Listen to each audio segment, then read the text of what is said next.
Ayan, bali pangalawang kwa natin to. Pangalawang LP001 na gawain. Natapos natin yung isa. Sabi ko nga, 6 ito. May 4 pa. Okay? Halos same issue lang sa may isa. Kung halos pares lang yung problema, sa mga nakapagpanood na, scroll up na lang kayo or ganap kayo na ibang video na lang na pwede nyo panoorin. Pero sa mga hindi pa nakapagpanood, ito, bigay idea. Ayan working naman siya, may display siya. Wala yung mga pindutan niya. Ayan, wala, hindi gumagana mga pindutan. Ayan, ang issue niyan ay touch switch. Okay, sa mga ngayon lang nakapanood ng video natin, galing Bicol pala ito. Galing Bicol, pinadala rito sa atin para gawin. Bali 6 na piraso ito. Yung isa nagawa natin, and then ito pangalawa na ito. Okay, para mabilis yung video natin, tanggalin ko muna itong pinakalaman nya. Ayan, dito yung bukasan yan. Tanggalin natin para ma-check natin kung talagang touch switch lang yung problema. Okay, tanggal ko na yung pinaka-casing nya. Okay, ito yung problema nya, no? Same lang yung proseso na gagawin natin sa isa. Ito, pakita ko sa inyo na gumagana na yung isa. Dito kailangan kapag i-short mo yan, dapat gagana siya.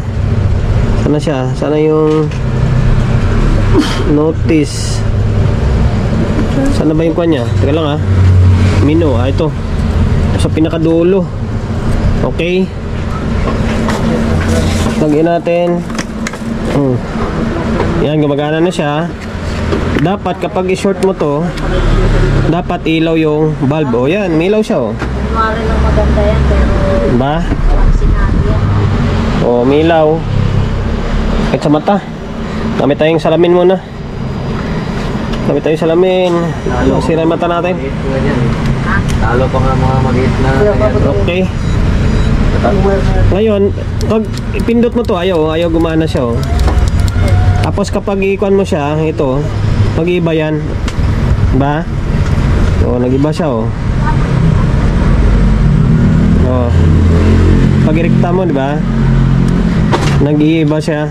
Ngayon, ang gagawin natin dito ay hindi tayo kung may pamalit kayo, much better na kung may pamalit kayo. Pero kung wala kayong pamalit, yung technique na ituturo ko sa inyo is napaka epektibo nito. Ginagamit ko yung technique na to kahit sa mga power amplifier. Ito rin diskarte ko. Hindi ako nagpapalit ng switch nito. Minsan bumili ako ng switch, minsan maiksi, minsan mahaba yung pin nya. Ito, ikuan mo lang to, kakayatin mo lang to. Tanggalin mo lang yung parang lock nya, apat na itim sa gilid. Tapos tatanggalin mo to angat. Linisin yung loob nya. Okay, tanggalin ko muna. Tabaklas and then nalinisan ko na. Ito yung sabi kong parang simbras sa loob. Yan, tanggalin nyo lang yan. Tapos kuskusin nyo yung mga itim-itim. Kuskusin nyo, tulad nito, tanggalin nyo to. Kuskusin nyo yung mga itim nya. Kasi yan yung maglalapat dito sa may kabilang side. Pag nakuskus na yan, malinis na. Ito naman, same din dito. Kuskusin mo lang tong dalawa sa gilid na ano ba tawag dito, parang lata. Tapos sa gitna niya, linisin nyo lang.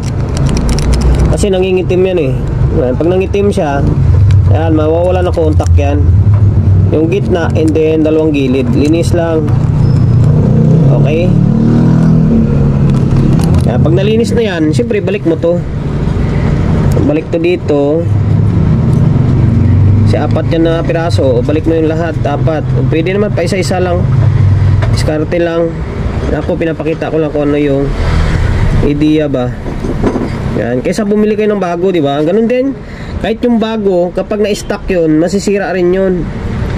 Lalo pag hindi nyo ginagalaw-galaw. Kasi yung itim, yung parang moist nya, sa mangitim, makakuan siya, mawawala ng contact. Okay? Ayan. Tapos, siyempre pag naibalik mo na yan, ibalik mo rin itong pinaka push button nya. Sige, ngayon ibalik natin muna ito para mahirap kasi one man game tayo. Walang stand yung camera natin. Binalik ko na, ayun para wala lang nangyari. Pag naibaon nyo na yung lata, yung 4 na kanto na yan is susunugin nyo lang ng panghinang. Yan yung magiging silbing lock nya. Okay, ayan na siya. Para wala lang nangyari. Ngayon, Oh, ayan. Oh, umilaw na siya agad. Search mo, late match. Di ba? Oh. Ano, download na. Okay. Try mo yan, Oh. Hindi ka nag-laro dyan. Bagawa ka rin minsan. Okay, oh. Okay, download ko na. Oh, ayan, oh. May ilaw pa lahat. Working pa lahat ng ilaw niya, oh. Sakit sa mata. Okay, lahat ng mga pindutan gumagana. Oh, ayan.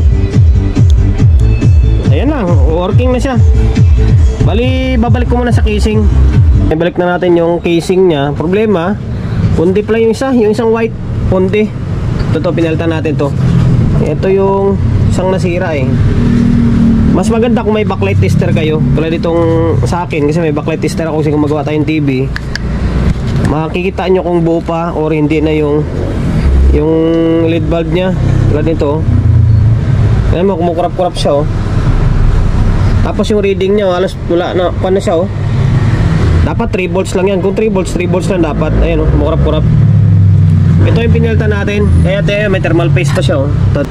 Kasi naka-series yan eh. O, ayan, oh, liwanag niya, oh. 3 volts. Okay, saan yung isang white? Ito, white din to. O, 3 volts din, oh. Diba? Okay. Try natin. Try natin siya. Kailangan ilaw lahat yan. Oh, ha? Ilaw na pati puti. Ilaw na pati puti. Kanina, walang puti yan. Kasi kwanto ay RGB white, RGBW, red, green, blue, white. Okay, naging okay na siya. Yung tack switch, ulit natin. So natin ka lang, ha. Ito. O, yan. O, pula.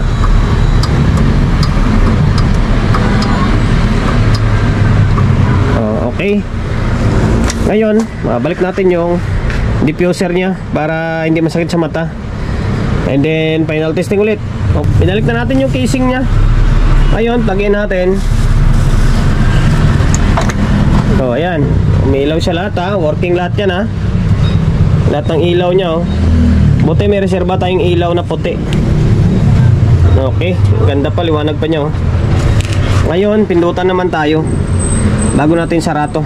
Isara. Tapos yung bag natin. O, yan. Namatay. Okay. Meron. Tapos dito, enter. O. Okay.